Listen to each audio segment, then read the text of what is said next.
Have you ever wondered how much money the US government can print and what could possibly happen if it goes overboard? Well, let's kickstart this fascinating journey into the world of money printing and its potential consequences. Let's begin with the basics. The US government doesn't just print money whenever it feels like it. That power resides with the Federal Reserve, the nation's central bank. The Federal Reserve, often referred to as the Fed, has the responsibility of controlling the money supply, making sure there's just enough currency circulating in the economy to maintain a healthy balance. So, why would the government want to print more money? Well, it's a bit like turning up the thermostat on a chilly day. When the economy is sluggish, the Fed might choose to print more money to stimulate spending and investment. This is often done through a process called quantitative easing, where the Fed buys up government bonds and other financial assets, pumping more money into the economy. But it's not as simple as cranking up the printing presses and watching the money roll out. The Fed has to be careful. Too much money in circulation can lead to inflation, where the cost of goods and services rises. And if that happens too rapidly, we can end up in a situation of hyperinflation like what we've seen in Zimbabwe or Venezuela, where the value of money plummets and prices skyrocket. Moreover, the money that's printed is not entirely free. It's essentially a loan that the government has to pay back with interest. This contributes to the national debt, which is the total amount of money that the US government owes to its creditors.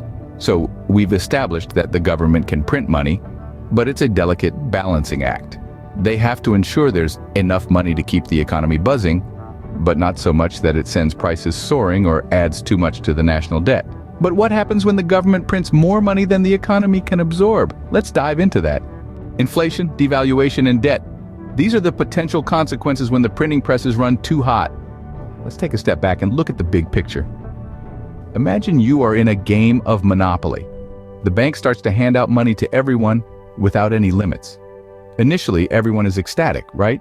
But soon, the prices of properties skyrocket because everyone has more money to spend. This is essentially what happens in real-world economies when too much money is printed. Inflation.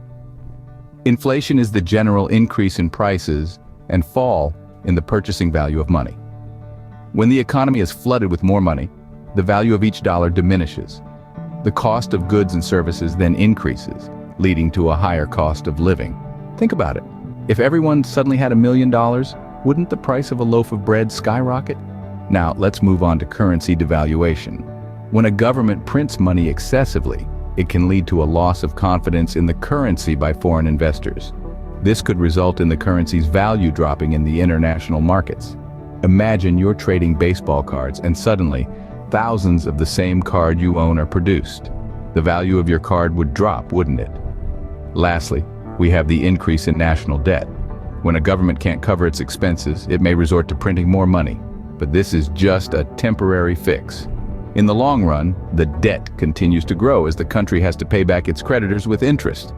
It's like using a credit card to pay off another credit card. You're just digging a deeper hole.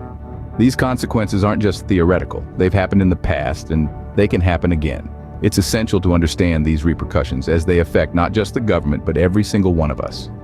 Now, these are some heavy consequences, but how about the current state of our national debt? As of this moment, the US national debt stands at a staggering figure. Want to guess how much? Well, let's unravel it. As we speak, the US national debt is skyrocketing, reaching heights that are, quite frankly, hard to comprehend. To put it in perspective, it's in the vicinity of $28 trillion. Yes, you heard it right, 28 trillion. That's a 28 followed by 12 zeros. But, you may ask, how did we get here?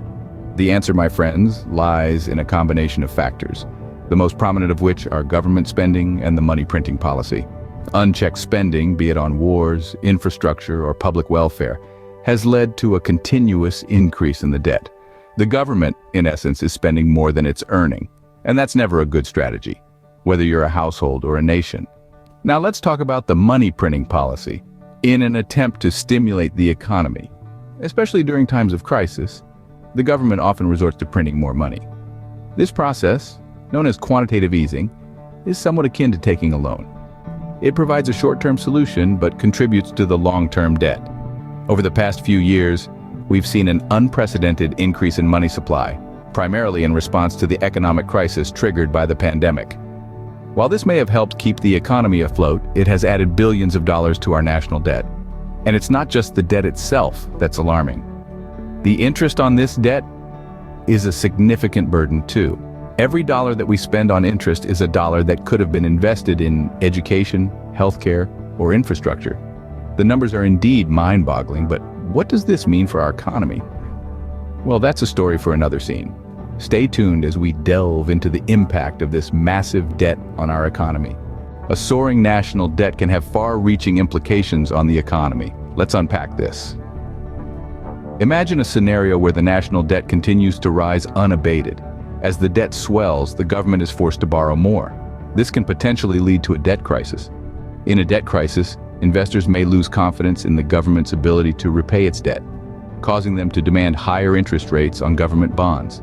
This, in turn, increases borrowing costs and makes it even harder for the government to pay off its debt. It's a vicious cycle, and one that can have serious implications for the economy. But that's not all. A high level of national debt can also lead to an increase in interest rates across the board. When the government borrows more, it competes with businesses and households for the same pool of savings.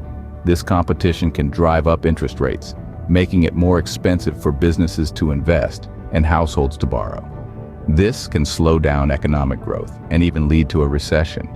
Additionally, as the government spends more on servicing its debt, there's less money available for public investment. This means fewer funds for critical infrastructure like roads, schools, and hospitals. It also means fewer resources for social programs that help the most vulnerable among us. In the long run, this lack of public investment can lead to a lower standard of living and slower economic growth. Moreover, a high national debt can also crowd out private investment. As the government borrows more, there's less capital available for businesses. This can stifle innovation, limit job creation, and slow down economic growth. So, you see, a soaring national debt doesn't just affect the government's balance sheet. It can touch every facet of the economy and every corner of society. It's a complex issue, with far-reaching implications and no easy solutions. The future might seem bleak with such a high national debt, but there are ways to manage it. Reducing the national debt is not an overnight task. It requires strategic planning and decisive action. Managing the national debt is like steering a giant ship through a storm. It's a complex process requiring a delicate balance of fiscal responsibility, economic foresight, and political will. One potential strategy is to reduce government spending. This could mean cutting back on discretionary spending or reevaluating mandatory spending programs. It's like tightening the belt, so to speak, and making do with less. Another approach to managing national debt is through increasing taxes. But it's not as simple as it sounds. Higher taxes could deter investments and slow economic growth. On the other hand, if implemented strategically, they could generate substantial revenue that could be used to pay down the debt. It's a double-edged sword that must be wielded with care. Encouraging economic growth is yet another way to reduce the national debt. A thriving economy generates more tax revenue without the need for tax rate increases. This could be achieved through policies that encourage innovation, entrepreneurship, and investment. It's like planting seeds today for a bountiful harvest tomorrow. But it's important to remember that managing the national debt is not just about numbers. It's about making choices that impact the lives of millions of people. It's about making sure that the burden of debt does not fall disproportionately on the shoulders of the most vulnerable. It's about ensuring that the resources of today are used wisely, so that future generations are not left to pick up the tab. The path to reducing the national debt is a long and winding one. It's paved with tough decisions and potential pitfalls. It's a journey that requires patience, persistence, and a clear vision for the future. While the path to reducing the national debt is challenging, it's not impossible. It requires a collective effort and sound economic policies.